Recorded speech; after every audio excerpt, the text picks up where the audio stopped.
using my husband's computer to look up some information. A forum window suddenly popped up, and I clicked on it casually.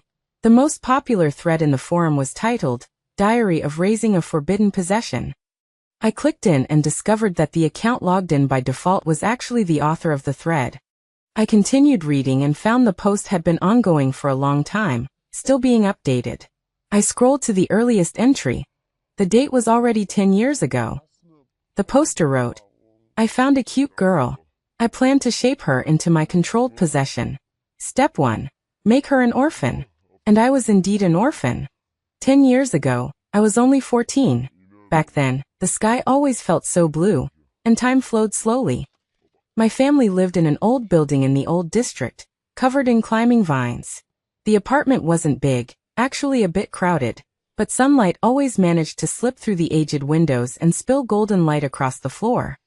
Dad was a taxi driver, and his green Santana was my exclusive pumpkin carriage. Every day after school, as long as he wasn't working, he'd calculate the time and park the car at the most eye-catching spot by the school gate. I could always spot him leaning against the car door, a cigarette, unlit, between his teeth, grinning at me with those slightly yellowed smoker's teeth. Princess, your carriage awaits. He would open the door for me, treating me like real royalty. The car was always spotless, with a lemon-scented air freshener hanging in it. Dad said it helped cover the smoke smell, so his little princess could ride comfortably. Mom worked as a housekeeper for the wealthiest family in town, the Liu family. She was beautiful and skillful, always able to keep our home neat and make delicious meals from the cheapest ingredients. Her specialty was braised pork, rich but never greasy, melt-in-your-mouth tender. Whenever she made it, I'd always eat an extra bowl of rice. When Mom came home from work, she often brought leftover fruit and pastries from the Liu household. We weren't rich, in fact we were scraping by, but I never felt poor. Dad's piggy bank was a heavy tin frog with a coin slot worn shiny from use. Every night after work, he would pour all the change from his pockets into it with a clatter. Vivian, this is your college fund, he'd say, patting the tin frog, eyes shining. Mom had a tiny notebook filled with dense records of every expense. She always found ways to save money, buying me new dresses, enrolling me in tutoring classes. She often said, Our Vivian is so smart, we can't let anything limit her future. Back then, I thought happiness was the lemon scent in Dad's taxi, Mom's braised pork, and the frog piggy bank growing heavier with coins. I thought these days would continue forever, unchanging. Until one summer afternoon shattered everything. That day, Mom came home pale as a sheet. The moment she stepped in, she collapsed onto the floor. I broke the Liu family's vase, she stammered, voice trembling and choked with tears. That antique vase. 400,000. 400,000. Dad had just come home from work. His car key slipped from his hand and hit the floor with a loud clang. He froze, mouth opening and closing without a word. It's all my fault. My clumsy hands. Mom kept repeating, pounding her chest in despair. Dad grabbed her hands, eyes red. Don't say that. It's just a vase. Broken is broken. As long as you're safe, nothing else matters. He tried to sound calm, but I saw his fists clench so hard his knuckles turned white. 400,000 was an impossible mountain for a family surviving on a taxi's steering wheel and a housekeeper's meager wages. That night, pretending to be asleep, I overheard my parents whispering in the living room. Should we sell the house? Mom asked, sobbing. Sell it and live where? Vivian still needs to go to school. Dad rasped. No, we can't touch the house. I'll find more work. I'll figure it out. I'll work too. You take care of the home. I'm a grown man. I can handle it. During the day, Dad stopped resting at home and went to a construction site on the outskirts. I saw him once, shirtless, carrying a heavy bag of cement across his darkened back. Sweat mixed with dust, tracing muddy streaks down his spine. By evening, he'd rush home, shovel down a few bites of food, then run back out again to unload goods at the logistics market. Late at night, he'd climb into his Santana, open the ride-hailing app, and start the night shift. The spark in his eyes dimmed day by day, replaced by exhaustion and red-rimmed darkness. Yet whenever he saw me, he would still smile, pat my head, and murmur, "Almost there. We're almost done paying." Mom also pushed herself beyond her limit. Besides working for the Liu family, she picked up multiple part-time jobs, washing dishes at restaurants, promoting products at supermarkets, cleaning office buildings. Her hands became rough, her once fair skin red and peeling from cleaning chemicals. She grew thinner, cheeks hollowing, eyes sinking. Many nights, I awoke to find her hunched over a tiny sewing machine, stitching clothes under a dim lamp, working until dawn. I cried and begged, "Dad, Mom, please stop working yourselves like this. I'll grow up and pay it back. We can pay slowly, can't we?" Dad only ruffled my hair hard and forced a smile uglier than crying. "Silly girl. Debts must be paid. We won't let you grow up burdened." Mom hugged me, her tears soaking my shoulder. "Vivian, I'm so sorry." Watching their backs bend more each day felt like a knife twisting in my heart. I started studying like my life depended on it, desperate to win scholarships, to share even a tiny bit of their burden. I believed that if we stayed united as a family, we would eventually survive this hardship. But misfortune does not ease just because you work hard. That winter night, freezing rain fell. Dad went out for another night shift. Lying in bed, listening to the wind howl outside, I felt an unexplainable dread. At 3 a.m., the phone rang, its shrill tone slicing through the silence. It was the traffic police. Fatigue driving. Collision with a small truck. The car went off the bridge. Mom fainted instantly. When Dad's body was recovered, crowds lined the riverbank. I saw the familiar green Santana, crushed beyond recognition, like a flattened soda can. When Dad's body was carried out under a white sheet, Mom broke free from everyone and lunged forward. She let out a scream so piercing it didn't sound human. Then she coughed up a mouthful of bright red blood, staining the white sheet. Mom completely collapsed. She stopped speaking, stopped eating, an empty puppet with its soul gone. She clutched Dad's portrait every day, her tears never stopping, repeating mechanically, "It's my fault. All my fault. If only I." Her mind crumbled. Not long after, on an especially cold morning, I went to wake her. She lay peacefully in bed, body ice cold. She never woke up again. In a single night, I became an orphan. I forced myself to read the entire 10-year-long raising diary, word by word. In it, the author wrote in a disturbing tone about how he destroyed my life step by step. He mentioned the vase. The vase was fake, cost me under $300. But her mother believed it. The vision of poor people is tragically limited. A fake vase is enough to crush a family. He mentioned my father's accident. Choose a rainy night and arrange for a small truck to stage the crash. Since he was driving tired, everything fits perfectly. The police will call it an accident. No one will suspect a thing. He mentioned my mother's death. Grief is the best poison. I don't need to lift a finger. She'll fall apart on her own. Soon, everything will be in place. He also wrote about everything after he adopted me. He recorded every moment I looked at him with gratitude, every time I tried to repay him with humility, saying it gave him immense thrill. The way she looks at me is like looking at a savior. She thinks I rescued her. Ridiculous. She doesn't know that I am the one who. I trembled as I turned off the computer and put it back in its place.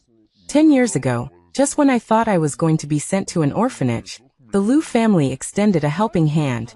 The head of the Liu family, Walter, found me. He tore up the 400,000 yuan IOU in front of me and sighed.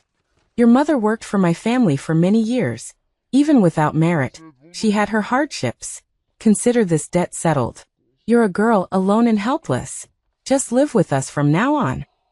Back then, Walter was like a god in my eyes.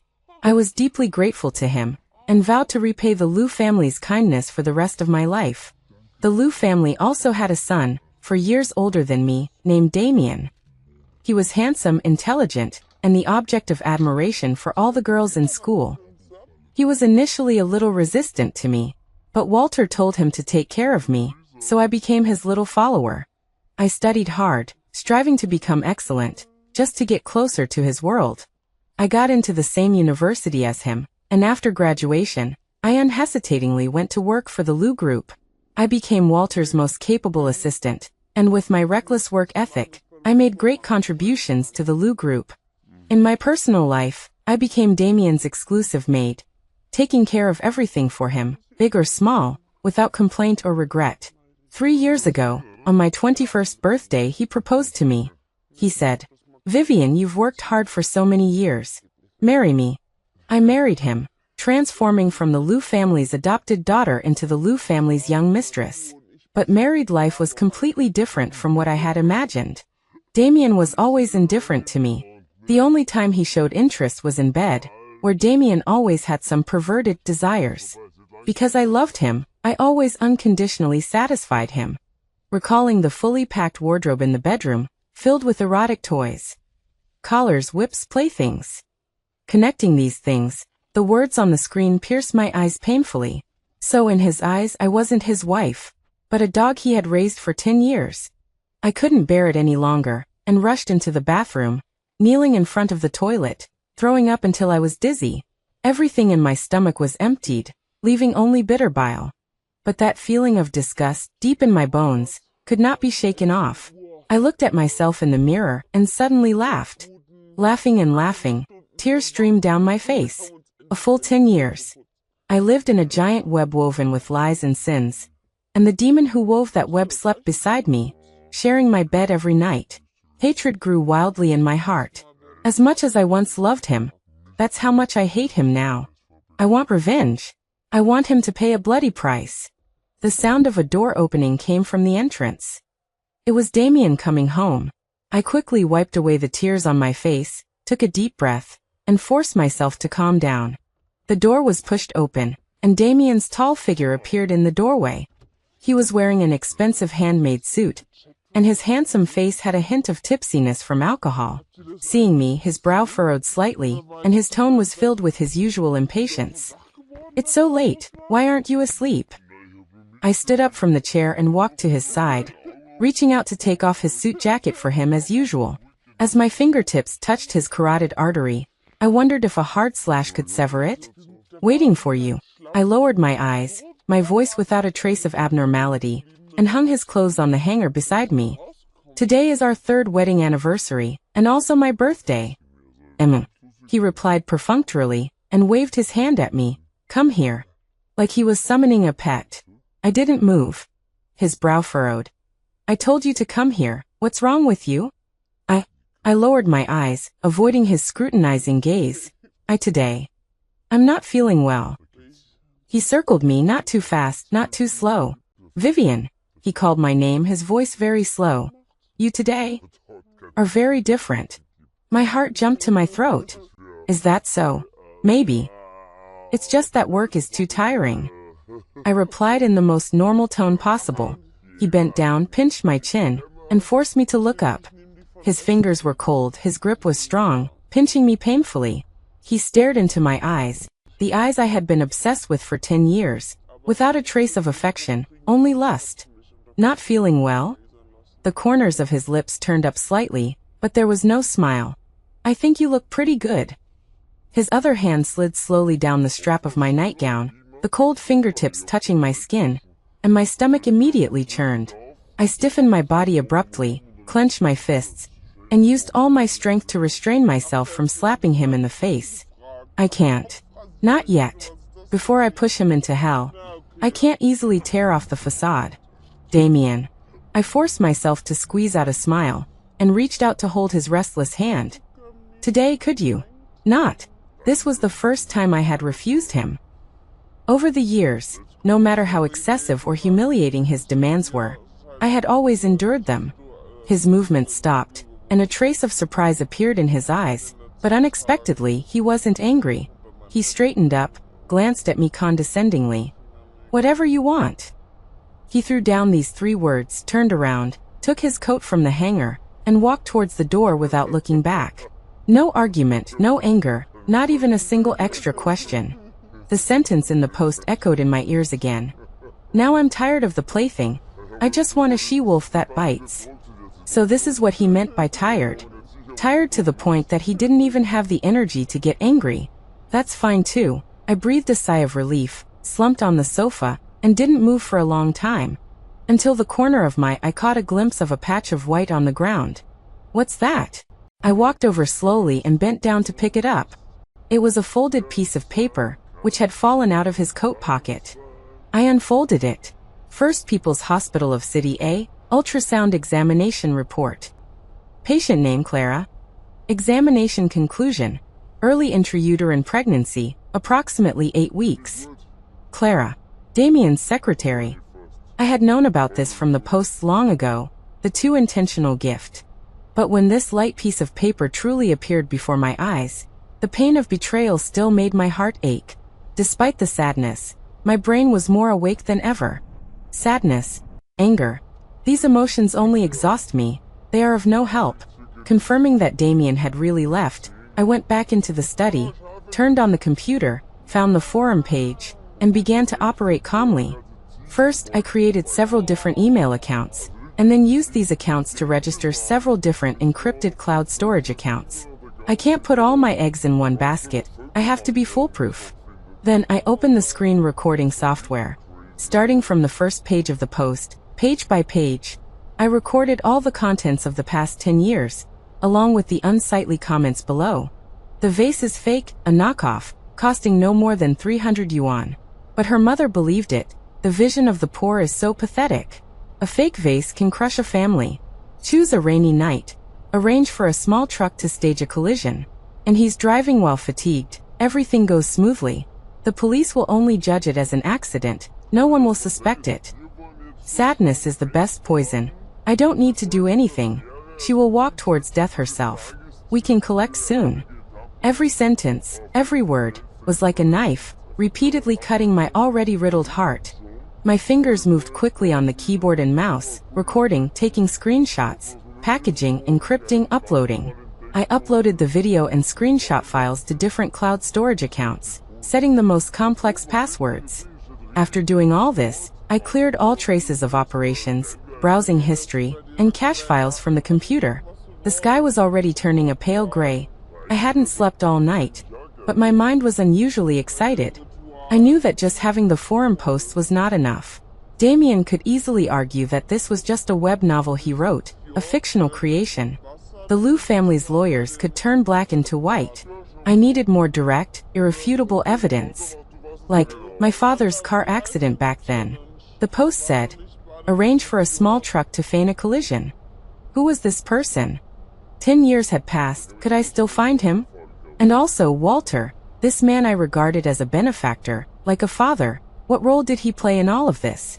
The next day, I stepped into the Liu Group building. As the group's vice president in charge of personnel and business, my office was arranged on the top floor. Not far from Damien's president's office. Passing by Damien's president's office, I stopped for a moment. Clara was standing at the door, holding a file, seemingly waiting for him. When she saw me, she subconsciously shrank back, her eyes darting away, and one hand unconsciously protected her lower abdomen. I twitched the corners of my lips, didn't say anything, and continued walking forward. Back in the office, I pressed the intercom. Have the heads of the legal and personnel departments come to my office now. Also, notify Clara to come in 5 minutes. My assistant Alex's voice carried a hint of hesitation. Ms. Vivian, Clara. She doesn't seem to be feeling well today. Let her in. My tone brooked no argument. 5 minutes later, Clara knocked and entered, standing timidly in front of my desk. Ms. Vivian, you wanted to see me? I leaned back in my chair, crossed my hands, and quietly sized her up. First-class appearance, tall figure, very beautiful. Clara, I slowly opened my mouth. How long have you been with the company? 1 year and 2 months, Miss Vivian. How have I treated you? She was stunned for a moment, then lowered her head. Miss Vivian has always taken good care of me. Yes, taking good care of you. I chuckled lightly, and pushed a document in front of her. This is your resignation letter. Clara looked up, her lips moving. Why? Miss Vivian, what did I do wrong? You didn't do anything wrong. I looked into her eyes, word by word. It's just that I don't want to see you anymore. At this moment, the legal and personnel directors knocked and entered. I ignored Clara and directly issued instructions to them. Follow the procedure. She must leave the company today. N+1 compensation, not a cent less. Clara stood in place, not crying, not making a fuss, nor pleading. Miss Vivian, is it really necessary to make things so ugly? Clara crossed her arms, seemingly not afraid at all. Instead, she leaned closer to me and whispered in my ear, "You think you can fire me? You seem to have overestimated yourself." I didn't want to argue with her and waved my hand. "Everyone get out." The legal and personnel directors exchanged a look and left the office with Clara. In less than 10 minutes, the intercom on my desk rang. "Vivian, come to my office." It was Walter's voice. Chairman's office. When I walked in, Walter was standing with his back to me, in front of the huge floor-to-ceiling windows, pruning a pot of expensive clivia. "Dad." He turned around, put down the small scissors in his hand, wiped his hands with a damp towel, and pointed to the sofa opposite. "Seat." His face carried a hint of reproach, but his tone was gentle. "Vivian, I heard that you fired Damien's secretary today?" "Yes." I sat up straight. "She is not suitable to stay in the company." "Oh." Walter sat down in the single sofa opposite me, and personally poured me a cup of tea. "This child Clara seems pretty steadfast and hard-working to me." "Dad." I looked directly into his eyes. "I don't need a reason to fire her. As the group's vice president and personnel director, I still have this much power." Walter picked up the teacup, gently blew on the hot steam, and did not speak immediately. After a long time, he put down the teacup and sighed. "Vivian, you are too willful. I don't agree with this decision. Clara must stay." I leaned forward slightly, staring at him, and asked word by word, "Is it because she's pregnant?" Walter laughed, a laugh with pity and a hint of mockery. "Yes, she's pregnant." He admitted it readily. "Vivian, you and Damien have been married for 3 years." He said slowly, "Your belly has been quiet all along. Now the Liu family will finally have an heir. I, as a grandfather, can't mistreat the mother of my grandsons and granddaughters. So, you are going to overturn my decision for the sake of an unborn child?" "This is not overturning." Walter corrected me. "This is an arrangement. From today on, Clara's work will be directly managed by the chairman's office." "Her position?" Let's have her temporarily take over your position. For now, we'll talk about it after the child is born." "Temporarily take over my position? A secretary, replacing a vice president? A preposterous joke. What about me then?" Walter picked up the teacup and took another sip. "You've been working hard recently. Don't always immerse yourself in work." I took a look. The West City branch is short of a vice president. "Go there and gain some experience. It's easy and close to home, perfect for conditioning your body, and have a child for Damien sooner." West City branch. Under the entire Liu group, the worst performing, most unpromising peripheral department. The so-called vice president is just a nominal position for retirement. This was exile, kicking me away from the power center of the Liu group in one fell swoop, cleanly and neatly. In Damien's eyes, I was a plaything to be abused. In Walter's eyes, I was disposable garbage. The men of the Liu family are indeed all of a piece. "Okay," I gritted my teeth. "I'll follow your arrangement." Walter was very satisfied with my obedience and nodded. "That's right, Vivian. You know the big picture, and know when to advance and retreat. You will always be the Liu family's daughter-in-law. Take good care of your body. That's the most important thing for you now." The unspoken implication was that if I didn't know the big picture and know when to advance and retreat, I wouldn't be the Liu family's daughter-in-law. Unfortunately, I didn't care about that now. All I was thinking about was how to get revenge. I turned and walked out of the group building and went to an unremarkable old office building in the South City. There was no elevator in the office building, and I followed the dim stairs all the way to the 7th floor. The innermost office had a simple sign on the door, Xinqing Investigation Agency. I pushed the door open. A strong smell of smoke hit my face. A man in a jacket was sitting in front of the computer, smoking a cigarette, intently playing a game. Hearing the movement, he looked back at me, his gaze lingering on my expensive clothes for a moment. "Who are you looking for?" "Looking for you." I walked over and sat down opposite him. "Are you the best detective here?" The man turned off the game, exhaled a smoke ring, and leaned lazily back in his chair. "Depends on what you want to investigate." The price isn't cheap. I took out an envelope from my bag and pushed it in front of him. Here's 100,000 as a deposit. The man raised his eyebrows, picked up the envelope and weighed it in his hand, then said, "Say it. What do you want to investigate?" "A car accident from 10 years ago." I said calmly. October 26, 2012, a rainy night, a ride-hailing car collided with a small truck, lost control, and fell into the river. The driver died on the spot. The deceased was named Vincent. I want you to find out if this was really an accident. The man typed a few keys on the keyboard, bringing up the news from back then. The police conclusion was an accident. Slippery roads due to rain, drowsy driving. I don't want the police conclusion, I retorted. I received information that the van back then was acting on someone's orders. I want you to find that person for me. The man was silent for a moment, staring at the old news on the computer screen, then looking at me. "Ma'am, this isn't your average affair investigation. This is reopening a case, a criminal case." "I know. Once you find something, it will involve a lot of people, a lot of things. Are you sure you want to investigate?" "I'm sure." I looked at him, my eyes firm. "Money is not a problem. I just want the truth and evidence."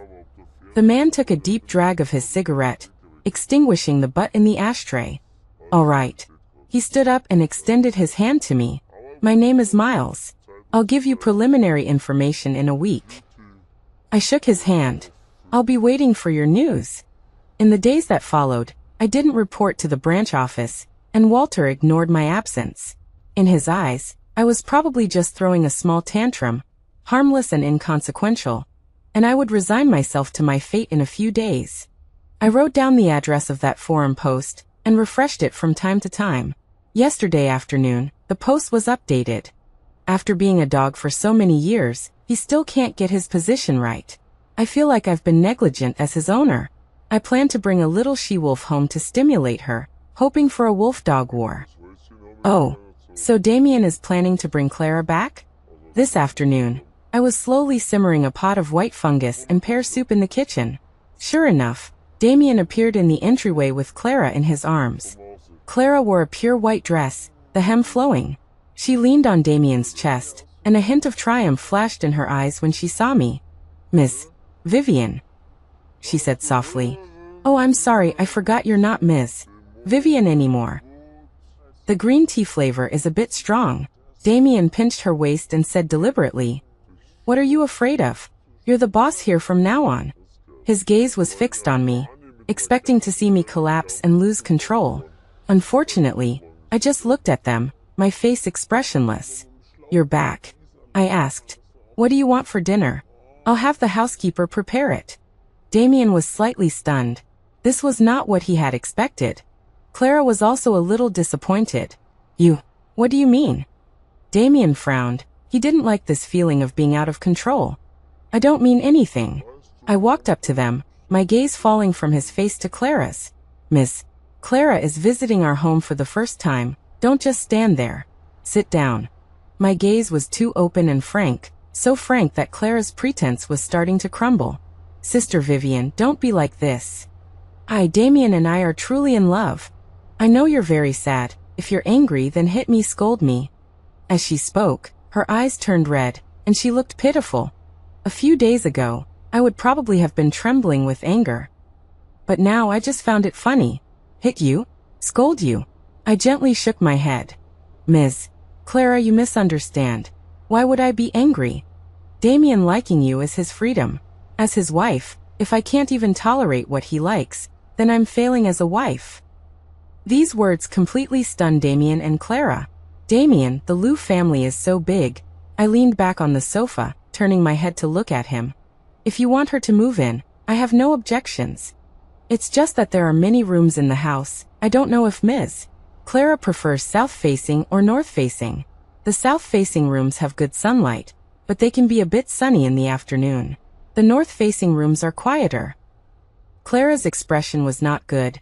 She was supposed to be the victor, accepting the loser's jealousy and anger, but not only was I not angry, but I was also enthusiastically arranging a room for her. This greatly reduced the pleasure in her heart. Damien's face was also extremely ugly. He brought Clara back to satisfy his twisted desires. He wanted to see us at each other's throats, enjoying the thrill of being fought over by women. But my submissive behavior thwarted his hopes. This feeling made him very frustrated. "Vivian, stop being so sarcastic," Damien said angrily. "I'm not. I looked innocent. I'm being sincere. Anyway, I'm going to move to the branch office, aren't I? This place will be yours sooner or later." After I finished speaking, I stood up and walked towards the kitchen. "Oh right, I made sweet soup. Do you want some? It's good for beauty and skin." Damien completely lost interest in ridiculing me, pulled Clara up, and went upstairs without looking back. In the evening, my phone vibrated. It was a message from Miles. "Is it convenient to answer the phone?" I immediately replied that it was convenient, then put on my headphones and walked to the window. The call was quickly connected. "Miss Vivian," Miles' voice came through. "How's the investigation going?" I asked, my voice very low. "We've found some things." Miles' tone was a bit serious. The driver of the van back then was called Roy. He was addicted to gambling and owed a lot of usurious loans. In the second year after the accident, he stopped driving and spent his days in underground casinos. A few years ago, people chasing him for debts cornered him on the roof, and he jumped to his death on the spot. The police record is suicide. Dead. My vision blurred, and the only clue was cut off just like that? Does he have any family? My voice trembled. "Hold on, let me check." The sound of typing on a keyboard came from the other end of the line. Every second felt like an eternity. Just when I was about to despair, Miles finally spoke. "Yes. He has a daughter." "What's her name?" I asked, my throat dry. Miles took a drag of his cigarette and slowly uttered 2 words. Those 2 words were like a thunderbolt, exploding in my mind. He said, "Clara." Roy was the driver Damien arranged to kill my father. Clara is Roy's daughter. And now, Clara has become Damien's mistress. There can't be so many coincidences in this. Since Damien likes to brag online, maybe there are posts related to Clara as well? To find out the truth, I opened the forum again. This time, I directly entered Damien's ID and searched for all his posts. A new post title appeared prominently on the screen. Project She-Wolf. The post was published more than 2 years ago. After playing games for so long, I always want to try something new. After getting tired of pets, raising a she-wolf is not bad. Fierce enough, ruthless enough, biting people is exciting. The little she-wolf has finally sharpened her teeth. Her eyes finally only contain hatred for the concubine. My good show is about to begin. I read on, Damien recording everything in his bragging tone. The she-wolf's father is a nuisance, addicted to gambling, a bottomless pit. But he's also easy to deal with. That guy thought he had a handle on me back then, and dared to negotiate with me. He was just courting death. A game of gambling, and he will never recover. The rooftop, chasing debts, he accidentally fell. Police record, suicide. Perfect. The little she-wolf's family is ruined. She has no relatives to turn to. What great material, a blank sheet of paper that I can paint with any color I want. I told her the truth. I told her that the concubine forged the usurious debt and drove her father to death. I forged evidence, and she actually believed it without any doubt, and willingly surrendered herself to me. Hilarious. The she-wolf's eyes have changed. She looks at me with admiration and dependence. She looks at the concubine with deep hatred. Too absurd. Damien actually fabricated such a lie, pushing all the sins onto me. No wonder Clara's gaze always carried such a complex emotion. In her eyes, I am her father's killer. And her moving into my house and sleeping with my husband are all to take revenge on me. The post was updated today. I brought the she-wolf home. I'm looking forward to a good show, looking forward to seeing the concubine collapse, be jealous and go crazy. But no, she's too calm, abnormally calm. She even kindly wants to arrange a room for the she-wolf. This feeling of being out of control is not good. Has she discovered something? No. Impossible. This plan is flawless. She's probably just too angry, using this method to pretend to be calm. It doesn't matter, the game has just begun. I will let her, the she-wolf I raised with my own hands, be torn to pieces bit by bit. How about adding a catalyst? For example, arranging an accident to make the she-wolf have an abortion, then framing the kept woman? How hilarious, a she-wolf actually dares to conceive my seed. I'm really looking forward to this plot. So Clara. She wasn't the hateful third party. She wasn't even my enemy. Like me, she was just a plaything in the hands of Damien, this demon. Damien wants to see us fight, but I won't. I want to turn this knife around and stab its master hard. I dialed Miles' number again. Help me investigate Roy's accidental fall from the building. The police determined it was suicide while fleeing loan sharks.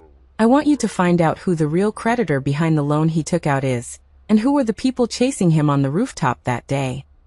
A week later, I received an encrypted file from Miles, which contained a detailed investigation report. Roy was indeed a gambler, but he didn't borrow from ordinary loan sharks. The real boss behind that underground casino ultimately pointed to a distant cousin of Damien's. And Miles also found one of the debt collectors, who drove Roy to his death. That person is now a drug addict and willing to say anything for drug money. He confessed that they didn't plan to kill Roy that day at all. It was the boss who ordered them to push him to his death. And the contact information that the so-called boss used to give them orders, after technical tracing, ultimately pointed to a virtual number used by Damien.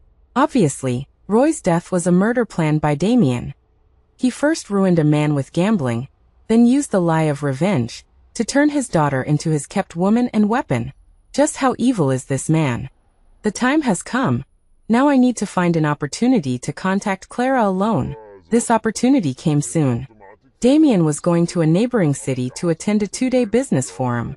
He originally wanted to take Clara with him, but Clara had been experiencing severe morning sickness recently, so he dismissed the idea. On the morning he left, he even instructed me, "Take good care of Clara, she's carrying my first child." I nodded expressionlessly. I know. He was very satisfied with my obedience and left in high spirits. I watched the black Bentley disappear at the gate, then turned around and walked step by step up to the second floor. Clara's door was ajar. I could hear suppressed gagging sounds coming from inside. I pushed the door open. Clara was leaning over the bed, her face pale and her hair disheveled. When she saw me, she immediately became vigilant and fierce. "What are you doing here?" Her voice was hoarse from weakness, but it was fierce. I ignored her provocation, walked straight to her, pulled out a chair and sat down. "Let's talk." "I have nothing to talk to you about." She turned her face away. "Let's talk about your father, Roy." She suddenly turned her head and glared at me. "You're not worthy to mention my dad. You murderer." "I'm not." I met her gaze. "The one who drove your father to his death wasn't me. It was Damien." Clara was stunned, then burst into sharp laughter. "Ha ha ha ha. Are you crazy? To force me to leave, you're even making up lies like this?" She pointed at me. "The murderer is you. Damien told me everything. You fabricated the loan shark contract to avenge my dad's driving error that killed your dad, and you drove him to his death. Are you still trying to quibble? So Damien is your benefactor, right?" I asked softly. "He helped you find out the truth, and even let you conceive his child, giving you a chance to take revenge on me." "Yes." Clara nodded. "Damien is the best person in the world. He's not like you, with a heart of a viper." "A heart of a viper?" I laughed, took out my phone from my pocket, and opened that familiar forum page. "Then take a look at how the best person in your mouth evaluates you." I handed the phone to her. The words on the screen were, "She-Wolf Training Program." Clara's eyes fell on the phone screen, a little hesitant, but she still took the phone and looked at it. Playing games for too long, you always want to try something new. When you're tired of keeping pets, raising a she-wolf is not bad. Fierce enough, ruthless enough, and bites people with gusto. The little she-wolf has finally sharpened her teeth, and her eyes finally only have hatred for the kept woman. My good show is about to begin. Clara's breathing began to quicken. She looked at the words on the screen in disbelief, then suddenly looked up at me, her eyes full of horror. "No. This is not true. You forged it."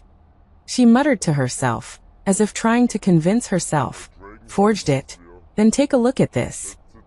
Look at the poster's ID, DK, Damien." I stared into her eyes word by word. "Clara, open your eyes and see clearly who is your enemy." Clara's body began to tremble uncontrollably, her fingers shaking as she swiped down. She saw how Damien evaluated her gambling addict father. She saw how Damien casually designed a suicide. She saw how Damien described her as a blank sheet of paper that could be painted on at will. She saw Damien's smugness and ridicule about fabricating evidence against her, making her willingly submit to him. I told her the truth. I told her that the kept woman forged the loan shark debt and drove her dad to his death. I forged the evidence and she didn't even doubt it, and willingly submitted to me. Hilarious. Hilarious. Clara repeated these 3 words, the color on her face instantly fading, really becoming like a blank sheet of paper. She saw the last update. How about adding a catalyst? For example, arranging an accident to make the she-wolf have an abortion, then framing the kept woman? How hilarious, a she-wolf actually dares to conceive my seed. I'm really looking forward to this plot.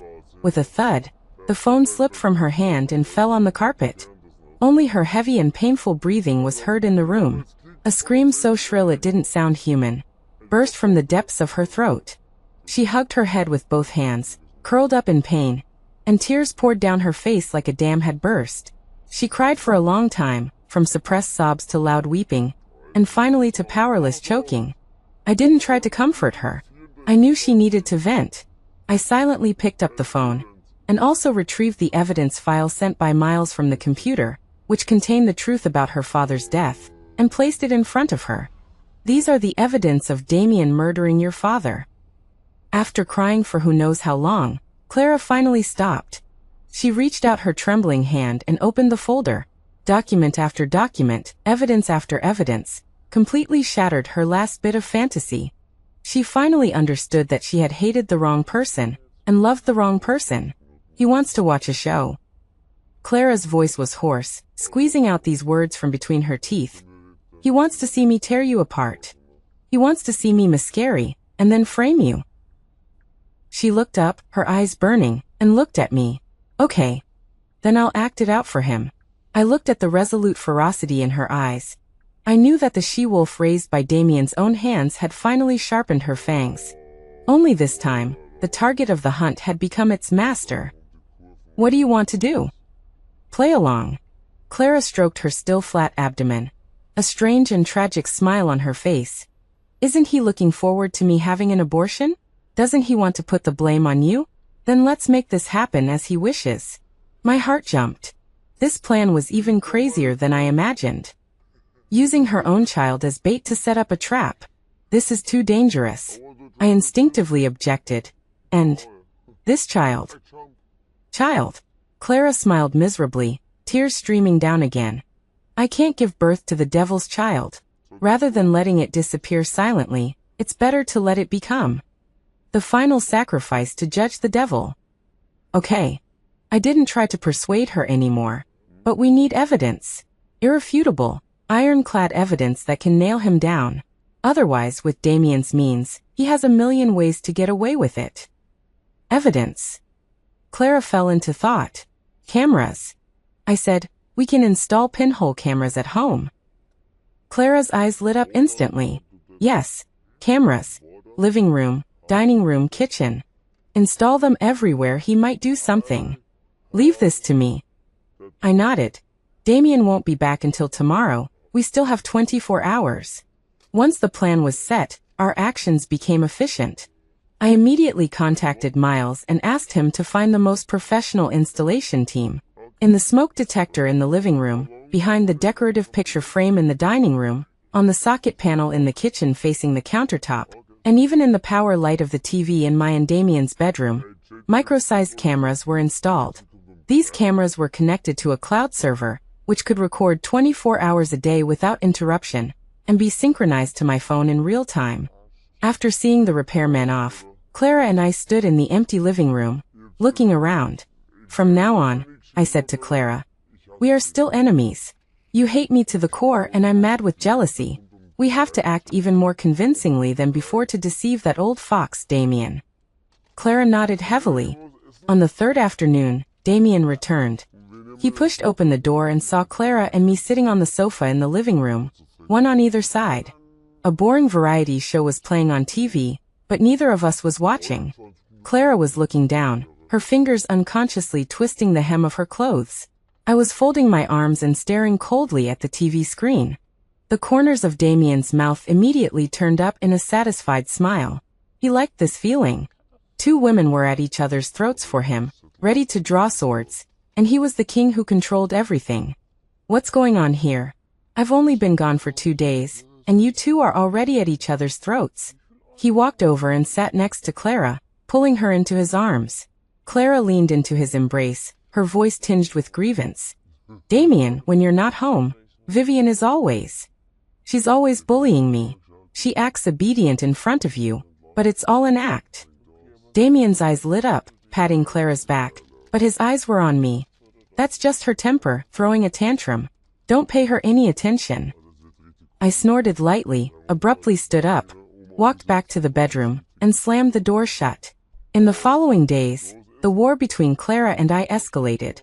She would deliberately flaunt the limited edition bag that Damien had recently bought her in front of me.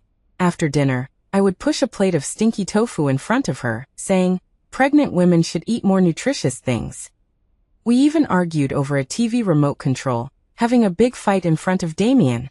Damien watched with great interest, completely immersed in the script he had woven, enjoying the pleasure of being the director.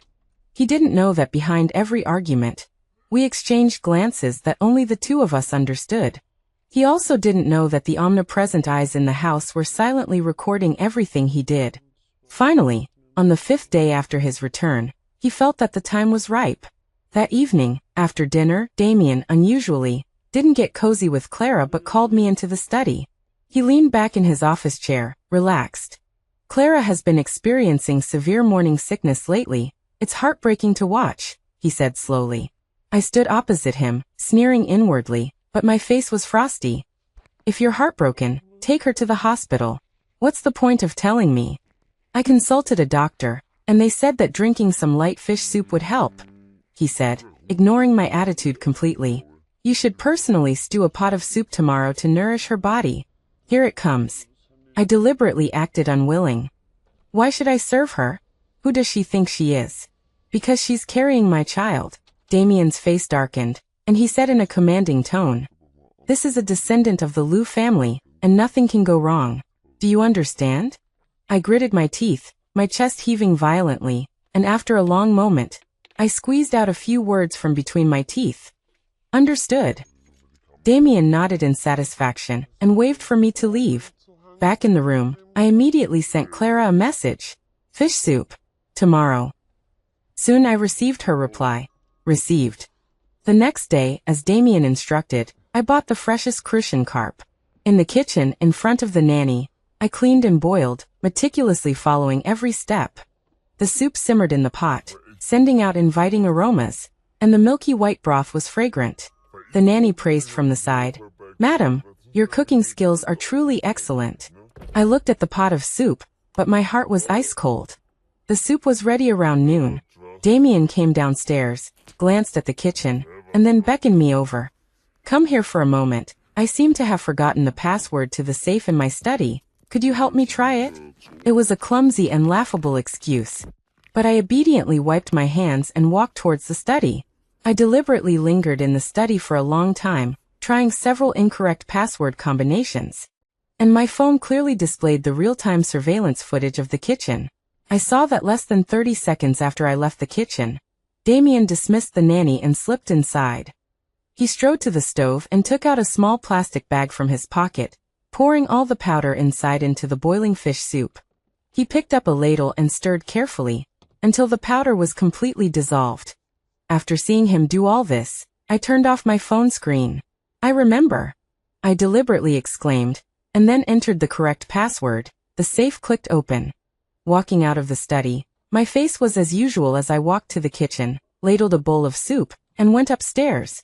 Clara was sitting by the window reading a book, when she saw me come in with the soup.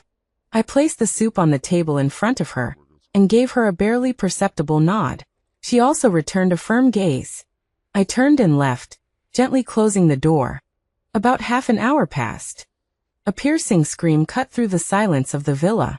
It was Clara's voice. I rushed out of the room, and Damien also rushed out of the study at almost the same time. We rushed into Clara's room together. Clara was curled up on the ground, clutching her stomach with both hands, her face devoid of color, her expression twisted in pain. And beneath her, a pool of bright red blood was rapidly spreading across the carpet.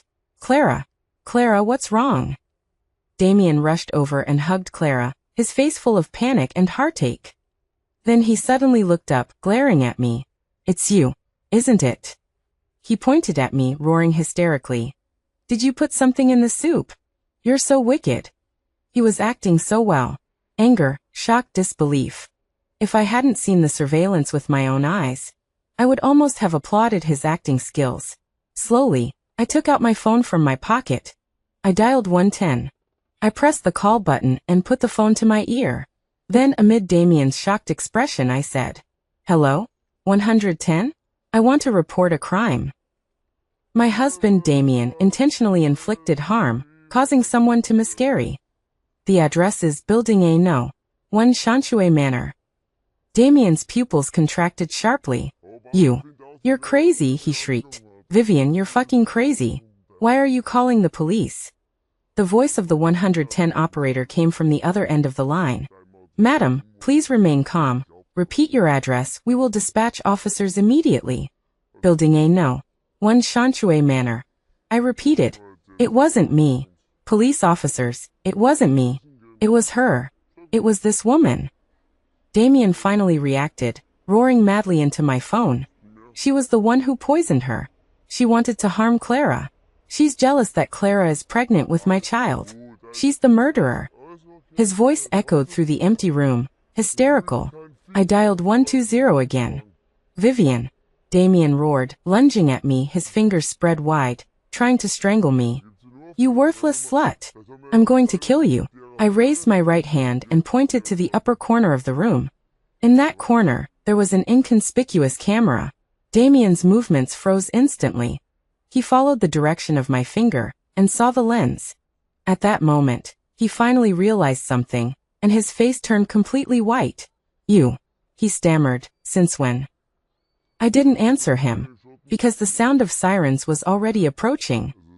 Damien's body trembled violently. He looked at me in horror, then at Clara moaning in pain on the floor, and finally his gaze turned to the door in despair. He wanted to run, but it was too late. Soon, several uniformed police officers rushed in. Police? What's going on? The leading officer looked around, his eyes sharp. Police officers. Damien preemptively filed a complaint.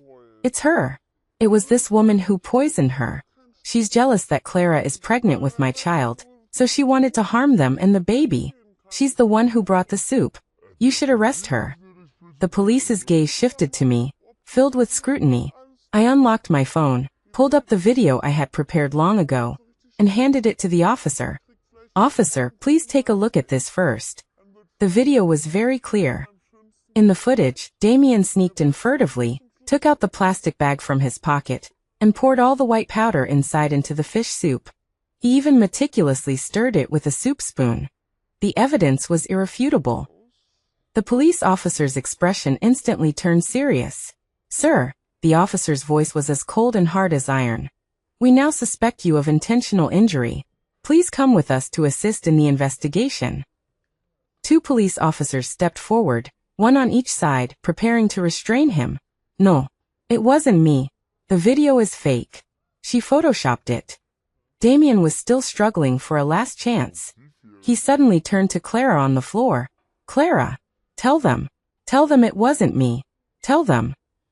Everyone's attention focused on Clara. She weakly raised her head, tear stains clinging to her pale face.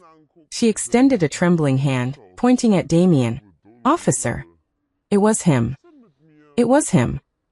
He said. He said this child was a burden and would affect him. He wanted me to have an abortion long ago. Today. That bowl of soup. He must have drugged it. Damien looked at Clara in disbelief, the woman he thought he had wrapped around his little finger. He opened his mouth, as if wanting to say something, but in the end he only let out a strange, hoarse sound.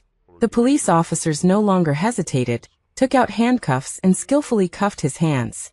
No. Let me go. You can't arrest me. My dad is Walter. He began to struggle frantically, cursing obscenities, but it was all in vain. He was dragged away by the 2 police officers, leaving the room. At the same time, the 120 emergency medical personnel arrived. They carried Clara away on a stretcher. Clara wasn't very far along in her pregnancy, so she didn't suffer too much damage, only the fetus in her belly was lost. The next few days were calm and uneventful. Damien was criminally detained, but the Liu family was unusually quiet. I knew this was the calm before the storm. That old fox Walter must be using all his connections, trying to get Damien out. Intentional injury resulting in miscarriage is a serious charge, but with a top-notch legal team, plus the Liu family's wealth and connections, turning black into white is not impossible. They can claim it was vitamin powder, they can find someone to commit perjury, they can throw all the mud at me and Clara. We can't give them that chance. Clara had been discharged from the hospital, and she and I went to the Municipal Public Security Bureau together. This time, we weren't just the reporters of the crime, but also simultaneously conducted a real name report online. We reported Damien, not only for intentional injury, but also for hiring a murderer and illegally running usury and other charges.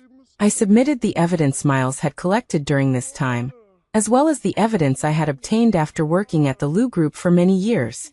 Clara took out a recording pen. Inside is the evidence my father Roy left behind. Clara's voice was very calm. 10 years ago, Damien gave him 200,000 yuan, asking him to create a car accident. The target was Vivian's father. You can also investigate their capital flow records from that year. Walking out of the Public Security Bureau, I felt relieved all over. Damien couldn't handle the usury business alone. Behind him, there must be Walter's acquiescence and support. Uproot the radish and bring out the mud. This time, I'm going to turn the entire Liu family upside down. The speed of the matter escalating was faster than I imagined. Based on the clues we provided, the police quickly sealed up several shell companies under Damien's name and froze the relevant accounts. The evidence chain for the usury was complete and clear, undeniable. As for the case of hiring a murderer, the police directly summoned Damien for questioning. Under the conclusive evidence and the pressure from the police, Damien's psychological defenses collapsed, and he confessed all his crimes on the spot. Coupled with intentional injury resulting in miscarriage, with multiple crimes combined, Damien would basically have to spend the rest of his life in prison. Walter completely couldn't sit still anymore. He started to act like a madman, trying to suppress these things by using relationships and throwing money around everywhere. But this time he was facing not a simple injury case, but a serious crime involving human life. What's more, Clara and I were prepared and directly leaked it to several influential media outlets. Wealthy young master poisons his girlfriend, causing her to miscarry. Insane. Actually hires a murderer to harm his wife's father. Liu Group is deeply mired in the usury scandal. Multiple victims' families are ruined. One shocking news headline after another spread like a virus on the internet. The public opinion completely exploded. The Liu Group stock price plummeted, and its market value evaporated by nearly 10 billion yuan in 3 days. The public's anger poured towards the Liu family like a tide.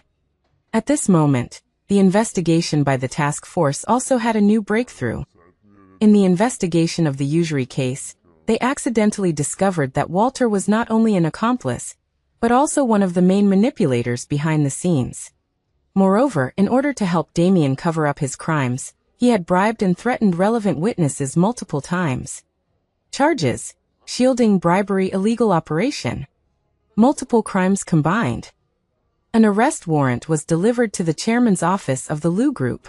Walter's face was ashen when he was taken away from his leather chair, which symbolized power, by the police. The Liu family father and son were both arrested.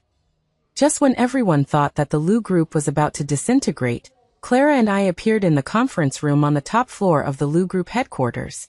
The vast majority of the Liu Group shares are in Damien and Walter's names.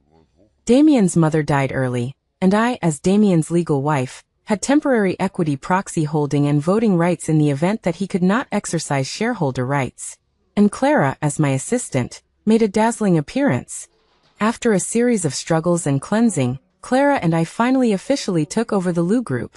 We stood in the office that once belonged to Walter, overlooking the bustling traffic below through the huge floor-to-ceiling windows. Clara walked up to me and handed me a glass of red wine. "To us," she said. I took the glass and lightly clinked it with hers. "To us."